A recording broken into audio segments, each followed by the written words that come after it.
ആലക്കോട് പടപ്പയങ്ങാട് പുലിയെ കണ്ടതായി നാട്ടുകാർ. വനം വകുപ്പ് സ്ഥലത്ത് പരിശോധന നടത്തിയെങ്കിലും കണ്ടെത്താനായില്ല. കഴിഞ്ഞ ദിവസം രാത്രിയാണ് പുലിയെ കണ്ടത്. കഴിഞ്ഞ ദിവസം രാത്രി ക്ഷേത്രത്തിൽ പോയി മടങ്ങുകയായിരുന്ന വിദ്യാർത്ഥികളാണ് നാടുകാണി പടപ്പയങ്ങാട് റോഡരികിൽ പുലിയെ കണ്ടതായി പറയുന്നത്. തുടർന്ന് രാത്രിയിൽ തന്നെ നാട്ടുകാർ സ്ഥലത്തുൾപ്പെടെ പരിശോധന നടത്തിയെങ്കിലും ഒന്നും കണ്ടെത്താനായില്ല. നമ്മൾ ഇന്നലെ രാത്രി മുത്തപ്പൻ കാണാൻ പോയിട്ടുണ്ടായിരുന്നു. എന്നിട്ട് ഇതിലെ കായട്ടപ്പാറയ്ക്ക് പടപ്പയങ്ങാട് ആലിൻ്റെ അടുത്തേക്ക് ഇറങ്ങുന്ന റോഡിൽ പകുതി എത്തുമ്പം പുലിനെ കാണുന്നുണ്ടായത്. അപ്പം തന്നെ നമ്മൾ വേഗം വണ്ടിയെടുത്ത് പോയി താഴെ വീട്ടുകാരോട് വിവരം അറിയിക്കുന്നുണ്ടായി.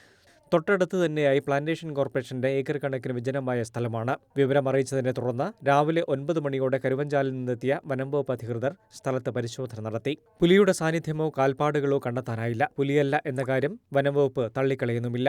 ഇനിയും പുലിയുടെ സാന്നിധ്യം കാണുകയാണെങ്കിൽ കൂട് സ്ഥാപിക്കുന്നതുൾപ്പെടെയുള്ള നടപടികൾ സ്വീകരിക്കും. അതേസമയം ഇന്റർനെറ്റിൽ നിന്നും ഡൗൺലോഡ് ചെയ്ത ചിത്രങ്ങൾ അടക്കം ഉപയോഗിച്ച് സോഷ്യൽ മീഡിയയിൽ വ്യാപക വ്യാജ പ്രചരണവും നടക്കുന്നുണ്ട്. News bureau, Alakode.